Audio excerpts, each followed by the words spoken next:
Iuwi mo na lang to kay Kuya. Kasi we don't eat it.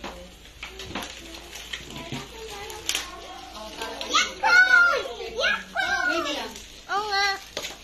Sabi daw ni Mama sa kaklase daw yung Yakult.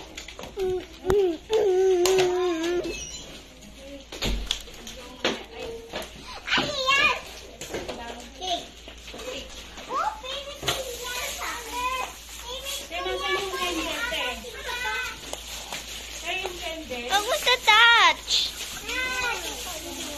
Nandun sa cake ka.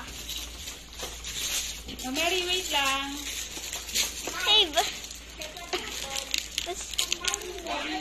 Pinicturean mo na siya? no, video lang. Picturean mo siya.